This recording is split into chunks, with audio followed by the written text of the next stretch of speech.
पिता की गुहार के 3 दिन बाद काशी मीरा पुलिस ने दर्ज किया उसकी बेटी के हत्यारों के खिलाफ मामला। 24 फरवरी को अस्मिता ने किया था आत्महत्या। 24 फरवरी को रात करीब 9:30 बजे अस्मिता नाम की महिला ने अपने ससुराल में गले में फांसी लगाकर आत्महत्या कर ली। अस्मिता की आत्महत्या करने के बाद उसके ससुराल वालों ने उसके लटके हुए शव को उतारकर सीधे मीरा रोड के वोकार्ड हॉस्पिटल ले गए, जहां डॉक्टरों ने जांच कर बताया कि अस्मिता की मौत आधा घंटे पहले हो गई है। अस्मिता की मौत की खबर उसके ससुराल वालों ने अस्मिता के पिता अमर मिश्रा को फोन कर दी। अचानक बेटी की मौत की खबर सुनने के बाद जब पिता अस्पताल पहुंचे और बेटी के शव को देखा तो उन्होंने काशी मीरा पुलिस को उनकी बेटी के साथ हुए किसी अप्रिय घटना की जानकारी दी, मगर काशी मीरा पुलिस ने उनकी एक नहीं सुनी और एडीआर के तहत मामला दर्ज कर मामले को रफा दफा करने की कोशिश की।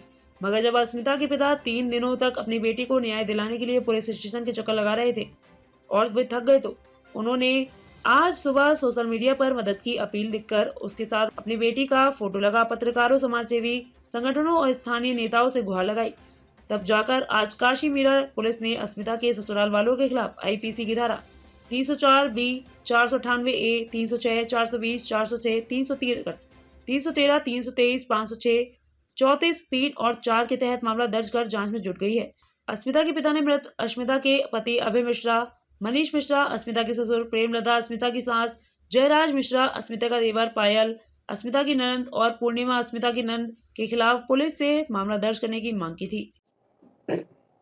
अस्मिता मिश्रा यांच्या मृत्यू संदर्भात आमच्याकडे खबर आल्यानंतर आणि हॉस्पिटलमधून MLC प्राप्त झाल्यानंतर आम्ही इमिजिएटली ADR 29/2023 CRPC 174 प्रमाणे आम्ही रजिस्टर केलेला आहे इमिजिएटली त्याच दिवशी।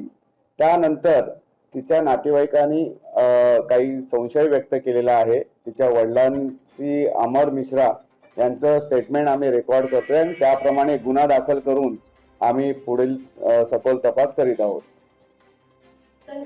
बारे में हमें हॉस्पिटल से MLC मिली है। उसके MLC हमें मिलने के बाद हम लोगों ने उसके जो पिताजी है उनका खबर लेके हम लोगों ने ADR number 29/2023 under section 174 of CRPC immediately register किया है और उसका इन्वेस्टिगेशन हम लोगों ने किया है। देन उनके जो पिताजी है उन्होंने कुछ डाउट्स यहाँ पे बोला था, तो उनका स्टेटमेंट रिकॉर्ड करके अभी जो लीगल एक्शन FIR रजिस्टर करने का हमारा काम चालू है। हमारा FIR अभी इमीडिएटली रजिस्टर हो जाएगा। सर, किन धाराओं पे मामला दर्ज हो सकता है? हाँ, अभी तो बेसिकली और प्राइमरी जो मेरे सामने जो आया है वो IPC 306 है, देन 304B है, 498 है और IPC 34 के तहत हम लोग FIR रजिस्टर कर रहे हैं। सर, घटना कब की है सर?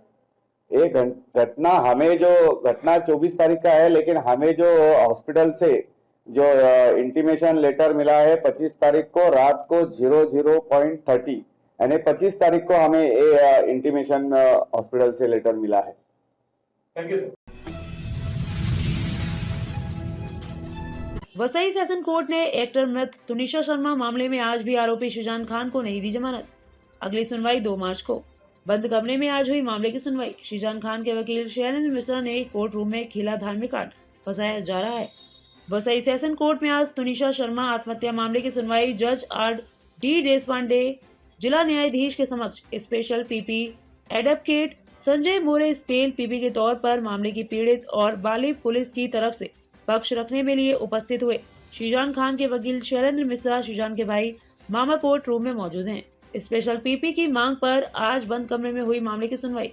शुजान खान के वकील शैलेंद्र मिश्रा ने जिरह के दौरान धार्मिक कार्ड खेलते हुए शुजान को मुस्लिम बताकर प्रताड़ित करने का आरोप लगाया, जिसके बाद मृत तुनिशा शर्मा के वकील तरुण शर्मा और स्पेशल PP संजय मोने ने कड़ा विरोध दर्ज कराते हुए यह आग्रह किया कि मामले को धार्मिक रंग न दिया जाए। आए दिन सैकड़ों मामले कोर्ट में आते हैं जिनमें आरोपी मुस्लिम है। इसका मतलब यह नहीं है कि किसी भी मामले को धार्मिक नजरिए से देखा जाए। शुजान खान के वकील शैलेंद्र मिश्रा ने अपना पक्ष रखते हुए कहा कि पुलिस ने सिर्फ मृत तुनिशा शर्मा द्वारा घटना वाले दिन फांसी लगाने के लिए इस्तेमाल किए गए शुजान के हाथ में बांधने वाले पट्टी और घटना से ठीक 1 घंटे पहले मृत तुनिशा शर्मा के साथ हुए शुजान खान की बातचीत की जानकारी पुलिस को पूछताछ में नहीं दिए जाने को आधार बनाकर शीजान खान के खिलाफ मामला दर्ज किया और आज उसी बात को आधार बनाकर जमानत नहीं दिए जाने पर विरोध कर रही है, जबकि पुलिस के पास कोई भी ठोस सबूत शीजान के खिलाफ नहीं है। पुलिस की चार्जशीट में शीजान खान और मृत तुनिशा शर्मा के बीच हुए चैट के 122 पेज के सहारे वाले पुलिस दोनों के बीच प्रेस संबंध को प्रूव करने की कोशिश कर रही है। इस पूरे घटनाक्रम में सबसे अहम घटना स्थल में मौजूद स्टूडियो और शूटिंग में मौजूद किसी भी शख्स ने शीजान और मृत तुनिशा शर्मा के संबंधों को लेकर किसी प्रकार का कोई ऐसा बयान नहीं दिया जिससे यह साबित हो कि शीजान मृत तुनिशा शर्मा को परेशान करता था या उसे मारता था। वहीं आज की सुनवाई के बाद मृत तुनिशा शर्मा के वकील तरुण शर्मा और स्पेशल पीपी संजय मोरे ने जिरह के दौरान शैलेंद्र मिश्रा द्वारा खेले गए धार्मिक कार्ड पर जज के समक्ष आपत्ति दर्ज कराते हुए आरोपी के वकील पर मामले को भटकाने का आरोप लगाया। वैसे वसई न्यायालय में जो सुनवाई हुई उसमें कहीं न कहीं जो आरोपी है उसके वकील ने एक धार्मिक कार्ड खेलते हुए जमानत अर्जी में जो है जमानत देने की कोशिश की। क्या बोलेंगे इस बारे में? ये आरोप पहले आप पर लगता था कि आप लोग धार्मिक कार्ड खेल रहे थे? देखिए, हमने कभी धार्मिक कार्ड नहीं खेला। सबसे पहले जब शीजान का बयान सामने आया था उसने बोला था कि मैंने श्रद्धा के केस की वजह से तुनिशा से ब्रेकअप किया और बार बार उन्हीं की फैमिली ये बोल रही है कि हम मुस्लिम हैं, इस वजह से हमें फंसाया गया, इस वजह से वो जेल में है, इसलिए इस वजह से वो अभी तक उसकी बेल नहीं हो रही है, जबकि ऐसा कुछ भी नहीं है। तो वो जानबूझ के सिंपैथी गेन करने के लिए और मुस्लिम कार्ड खेल के इससे बचना चाह रहे हैं। बल्कि अगर ऐसा कुछ होता तो पुलिस की चार्जशीट में कहीं इसका जिक्र होता, या फिर इसके अलावा पुलिस जो इन्वेस्टिगेशन कर रही है, इतने सारे जो स्टेटमेंट आए हैं उनमें किसी ने भी ऐसा किसी ने भी जिक्र नहीं किया जिससे ये प्रेशर पड़ता हो या जिससे ये बात कही गई हो कि वो मुस्लिम था, इस वजह से ऐसा कुछ हो रहा है। तो ये सिर्फ उनका एक कार्ड है जिसको वो प्ले कर रहे हैं सिंपैथी गेन करने के लिए और बचने के लिए, बाकी ऐसा कुछ नहीं है हमारी तरफ से। सर, जमानत अर्जी पे शीजान की सुनवाई थी, क्या हुआ मामला? आज बंद कोर्ट में सुनवाई जो आप शुरू से मांग कर रहे थे, क्या बोलेंगे इस पे? पहली मेरी सुनवाई तो बंद कमरे में हुई नहीं। मेरे सुनवाई के बाद स्पेशल पीपी ने एप्लीकेशन किया बंद कमरे की, जो डे 1 से मैं कह रहा था, और उन्होंने ही इस चीज़ को रिफ्यूज़ किया था स्टार्टिंग में। ग्लैड स्पेशल पीपी साहब थे, उन्होंने आज एक एप्लीकेशन की है। बहुत सी चीज़ें अभी सामने आई हैं और आने वाली हैं, तो वो मीडिया के सामने नहीं लाना है। तो आज क्या हुआ आर्गुमेंट और कितनी तारीख दी है नेक्स्ट, वो और भी आर्गुमेंट होने वाला है? मेरा बेल का एप्लीकेशन का आज आर्गुमेंट कंक्लूड हो गया है। स्पेशल पीपी जी का आज पार्टली कंक्लूड हुआ है। ना तो रिस्पोंडेंट नंबर 2 के लॉयर के पास कल टाइम है, ना स्पेशल पीपी साहब के पास है परसों। इसके लिए 2 तारीख को रखा है। 2 तारीख को स्पेशल पीपी और रिस्पोंडेंट नंबर 2 के लॉयर का हियरिंग होगा, उसके बाद मेरा रिजॉइंडर एंड ऑर्डर। जिस तरह से पुलिस ने सेब इसमें दाखिल किया है और आपने चार्जशीट देखा है, क्या लगता है क्या पुलिस की जांच कितनी पुख्ता है इस पूरे मामले में? पुलिस की जांच तो मैंने ऑलरेडी कोर्ट में आपके सामने कह दिया है क्या है। क्या कहेंगे उसमें? कुछ ऐसा कुछ निकल रहा है? फिलहाल मुझे ऐसा कुछ नहीं कहना है क्योंकि मेरा हियरिंग कंक्लूड हुआ नहीं है। मैटर सब जुडिस है, हियरिंग हो जाने दीजिए। ठीक हो। तरुण जी, क्या बोलेंगे? आज जिस तरह सुनवाई हुई और तारीख 2 तारीख तक की, क्या सुनवाई हुई थी, क्या बोलेंगे इस बारे में? आज बचाव पक्ष के जो वकील हैं उन्होंने डिफेंस करते हुए अपने पूरे आर्ग्यूमेंट्स रखे कोर्ट के सामने।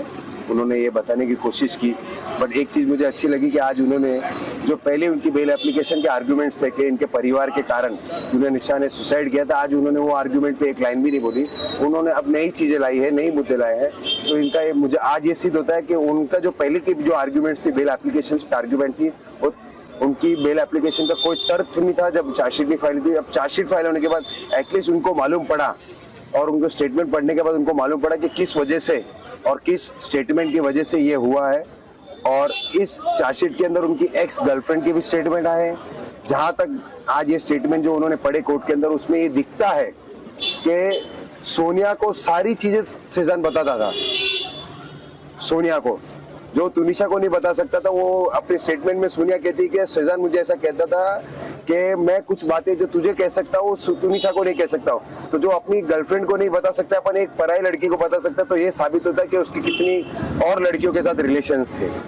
जो हमारा क्लेम था और हमारा आर्ग्यूमेंट था पहले दिन से कि जिस कारण तुनिशा ने उसके साथ झगड़ा हुआ था, वो कारण ये था कि वो एक और लड़कियों के साथ रिलेशन पे था, वो साबित होता है। जिस तरह से आज उन्होंने एक मुस्लिम कार्ड उठा के बोला और उसने उसके वजह पे जमानत मांगने की कोशिश की, उस पर आप भी उस समय भड़क गए थे। क्या था मामला, क्या जिला दिया था उन्होंने? ऐसा हुआ था कि आर्ग्यूमेंट के समय उन्होंने ये तक बोलने की कोशिश की कि मैं आज जेल के पीछे हूँ या मुझे पुलिस ने अरेस्ट किया है तो सिर्फ इसलिए अरेस्ट किया क्योंकि मैं मुस्लिम हूँ। तो ऐसा होता तो आज सारे हिंदुस्तान के मुस्लिम जेल में होते। मैंने कहा ऐसा अगर होता है हिंदुस्तान में, आज हमारे साथ कितने सारे लॉयर्स है कोर्ट के अंदर, वो भी मुस्लिम है, तो इसका ये मतलब है कि उनको कोई केस नहीं मिलता? ऐसा तो हो नहीं सकता ना। उनका जो कार्ड था, ये ट्रम्प कार्ड था कि वो रिलीजन कार्ड खेलना चाहते थे कोर्ट के सामने, इसलिए मैंने ऑब्जेक्ट किया, क्योंकि ना तो कोई चार्जशीट में ऐसा दस्तावेज है, ना पुलिस ने अपने रिप्लाई में लिखा था, फिर भी वो कोर्ट को मैनिपुलेट करने की कोशिश कर रहे थे इन रिस्पेक्ट ऑफ रिलीजन। तो उस समय मैंने और सरकारी वकील जो है उन्होंने दोनों ने रोकने की कोशिश की, और उन्होंने ऐसे तक बोलने की कोशिश की कि कोई एमपी इन्वॉल्व है, एमएलए इन्वॉल्व है, जहां तक कोई ऐसे तथ्य नहीं थे इसके अंदर। वो तो सुनवाई में वो खुद ये चाहते थे कि जो निशा घर वाले हैं वो धार्मिक कार्ड खेल रहे, आज कहीं ना कहीं उन्होंने भी इसका सहारा लिया, क्या बोलेंगे आप? मुझे तो ऐसा लगा कि पहले दिन से उन्होंने ही धर्म का कार्ड खेला है, क्योंकि जहां तक मुझे याद है वो पहले दिन कोर्ट के बाहर आते ही उन्होंने अपने इंटरव्यू में कहा था कि मैं मुस्लिम हूं इसलिए मुझे अरेस्ट किया गया है। भाजपा की नीति के चलते कई राज्यों में ईडी और सीबीआई का इस्तेमाल कर सरकारें गिराई गई हैं। बीजेपी के शासन में सरकारी संस्थाओं का दुरुपयोग काफी बढ़ चुका है।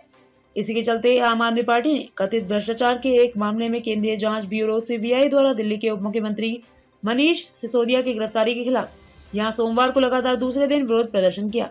रविवार को छत्रपति शिवाजी महाराज टर्मिनस CSMT के बाहर इसी तरह के विरोध के बाद सोमवार को सैकड़ों आप कार्यकर्ताओं ने चर्च गेट स्टेशन के पास शोर शराबा किया। संयोग से रविवार की सिसोदिया की गिरफ्तारी आप के दिल्ली मुख्यमंत्री अरविंद केजरीवाल और पंजाब के मुख्यमंत्री भगवंत मान के मुंबई में शिवसेना UBT के अध्यक्ष और महाराष्ट्र के पूर्व मुख्यमंत्री उद्धव ठाकरे के साथ एक हाई प्रोफाइल बैठक 24 फरवरी के लिए आने के 2 दिन बाद हुई है। यह बैठक भारतीय जनता पार्टी भाजपा से लड़ने के लिए साझा मंच बनाने पर चर्चा की गई थी। सोमवार को चर्च गेट के पास सभा को संबोधित करते हुए आप मुंबई की अध्यक्ष प्रीति शर्मा मेनन ने कहा कि यह देश में अघोषित आपातकाल की स्थिति है और सिसोदिया की गिरफ्तारी से पार्टी नहीं झुकेगी।